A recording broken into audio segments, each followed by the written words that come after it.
My name's Susie McMurray and I'm an artist living and working in Manchester.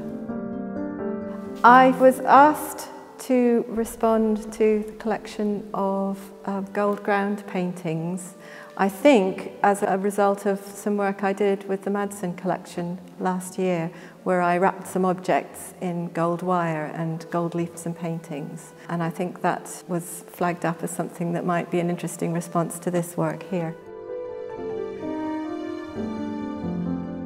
Well, the work that I am responding to is beautiful medieval paintings that have gold round on them. And really, they just spark my interest. I can just imagine them in the churches and places where they used to hang when they were first made. And I just see them in my mind's eye with candlelight and incense and darkness and the magic that must have been part of them. We looked at the early gold ground panels and Susie was considering how to respond to them. And when we were looking very closely at this work by Puccio de Simone, painted in about 1348, Susie was particularly drawn to the meticulous nature of the artist's work. If you look closely at the cloth of gold beneath the Virgin's feet, what initially looks like a braided paint or powdery paint is actually rows upon rows of tiny, meticulous gold punches. And it's that, in its original form, that would have been covered in gold, which would have created an optical illusion of space and light at the base of the Virgin's feet. I was struck by how many of the paintings have halos in them. And it's that sort of idea of something intangible, an atmosphere that hangs around a person or a place. It's my attempt to express that.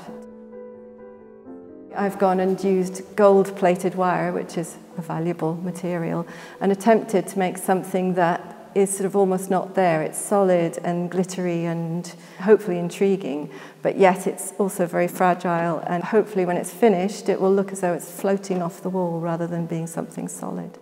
My hope when it's finished is that as you enter the gallery it will look like a sort of smudge or a cloud or a mist on the wall, and you won't be quite sure what it is or what it's made of, and as you approach it hopefully it will become apparent.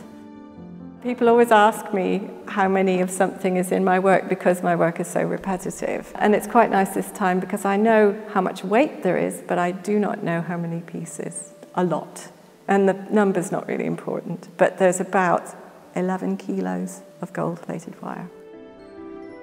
This work really is along the same lines as much of my other work in that my response is often very meticulous and very repetitive, which I feel is probably a result of having been a classical musician before I was an artist, and all the repetition and attempts at perfectionism that involves, and also the ephemeral nature of making music and the fact that it disappears as soon as you've made it, and it's a thing that it's very important to experience and be there and be in the moment, which is something I feel quite strongly about art. A picture or a recording of a work of art is not the same as actually physically responding to it and being in front of it.